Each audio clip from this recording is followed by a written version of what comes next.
Milky वे हमारी Galaxy. इस Galaxy के एक छोटे से हिस्से में, एक छोटे से प्लेनेट में हम मनुष्य रहते हैं। माना हम मनुष्य इस गैलेक्सी की तुलना में बेहद ही छोटे हैं, परंतु हमारे हौसले, हमारी कल्पना और हमारी सोच इस गैलेक्सी से भी बड़ी हैं। और इन्हीं सोच और कल्पना शक्तियों की बदौलत आज हमने हमारे इस विचित्र यूनिवर्स को काफ़ी हद तक जाना है। पिछले एपिसोड में मैंने आपको मैगी प्लैनेट के बारे में बताया था, जिसका हमारी गैलेक्सी में मिलना हमें पॉसिबल नहीं लगता था, क्योंकि यह पूरा प्लैनेट यानी 3900 लाइट ईयर्स लंबा व 130 लाइट ईयर्स चौड़ा प्लैनेट प्योर एटॉमिक हाइड्रोजन से बना था।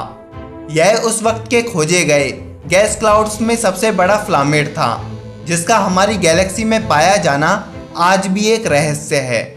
आज के इस एपिसोड में मैं आपको ऐसे ही दूसरे प्लैनेट, जिसका नाम है कैटल, के बारे में बताऊंगा, जो हमारी मिल्की वे गैलेक्सी में ही मिला है। और इसकी खास बात यह है कि यह प्लैनेट आकार में तकरीबन 16,300 प्रकाश वर्ष जितना है। वैज्ञानिकों का दावा है कि यह अब तक का खोजा गया मिल्की वे के अंदर का सबसे बड़ा व दूर का स्ट्रक्चर है, परंतु पहले वैज्ञानिकों ने इसका आकार केवल 3,590 प्रकाश वर्ष जितना बताया था। लेकिन अब इसका आकार इतना कैसे बढ़ गया और यह प्लैनेट हमारी गैलेक्सी में कहां से आया? साथ में खगोलविद क्यों कहते हैं कि यह गैस क्लाउड या प्लैनेट हमारी मिल्की वे गैलेक्सी का हिस्सा है ही नहीं, जानेंगे आज के इस खास एपिसोड में। सो हेलो गाइज, मैं हूं सूरज। तो चलिए शुरू करते हैं आज का यह नया episode. 500 meter aperture spherical radio telescope यानी फास्ट, जो कि शहर पिंगटैंग साउथ वेस्ट चाइना में मौजूद एक 500 मीटर यानी 1600 फीट डायमीटर का दुनिया का सबसे बड़ा फील्ड या अपर्चर रेडियो टेलीस्कोप है, जिसे साल 2011 से लेकर 3 जुलाई साल 2016 तक के अंतराल में निर्मित व स्थापित किया गया था। बात है अगस्त साल 2019 की, जब हमारी गैलेक्सी से आ रही हाई फ्रिक्वेंसी यानी उच्च आवृत्ति का पता लगाने के लिए फास्ट का उपयोग किया गया। तब इसके द्वारा प्राप्त डेटा से हमें एक नए गैस क्लाउड का पता चला, जो हमारी आकाशगंगा के गैलेक्टिक सेंटर से 71,750 लाइट ईयर्स की दूरी पर गैलेक्सी के आउटर रीजन में मौजूद था।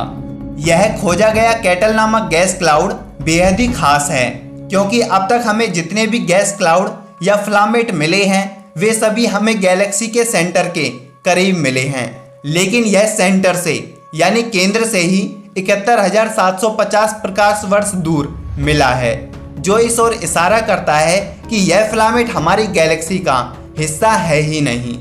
और शुरुआत में इस प्लैनेट की लंबाई तकरीबन 3,590 प्रकाश वर्ष व इसकी चौड़ाई 675 प्रकाश वर्ष मापी गई थी।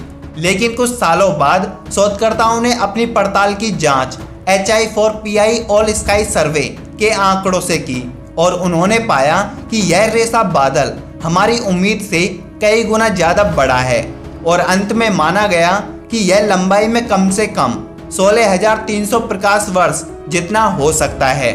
और यदि आगे चलकर यह साबित हो गया तो यह प्लैनेट अब तक के गैलेक्सी में मिले सभी प्लैनेट में सबसे विशालकाय होगा।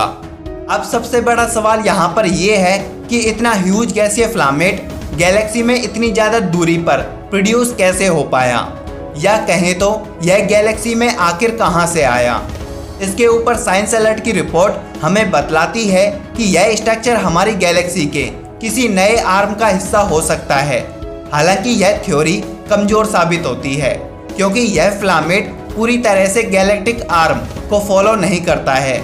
इसके पीछे के रहस्य को जानने के लिए नानजिंग यूनिवर्सिटी के एस्ट्रोनॉमर, जिनका नाम है चांग ली, ने फास्ट रेडियो टेलीस्कोप का यूज कर यह पता लगाने की कोशिश की कि इसका कितना भाग एटॉमिक हाइड्रोजन से बना है व यह कितनी रफ्तार से गैलेक्सी में मर्ज हो रहा है।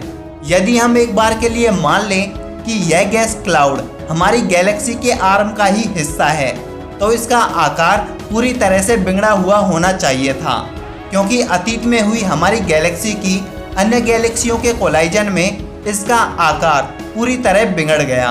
हमें आज भी हमारी गैलेक्सी की आर्म बिखरी हुई नजर आती हैं, पर यह गैस क्लाउड पूरी तरह संतुलित है, जो यह साबित करता है कि यह कैटल नामक फ्लामेट हमारी गैलेक्सी का हिस्सा नहीं है, बल्कि यह किसी दूसरी घटना के जरिए हमारी गैलेक्सी से टकराई है और आज भी टकरा रही है।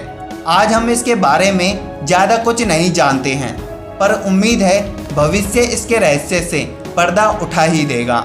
यदि आप पिछला एपिसोड या मैगी फ्लामेट के बारे में जानना चाहते हैं तो इस वीडियो पर क्लिक कर दें। वह हमें सपोर्ट करने के लिए या हमसे दोस्ती करने के लिए इस चैनल लोगो पर क्लिक कर हमें सब्सक्राइब कर दें।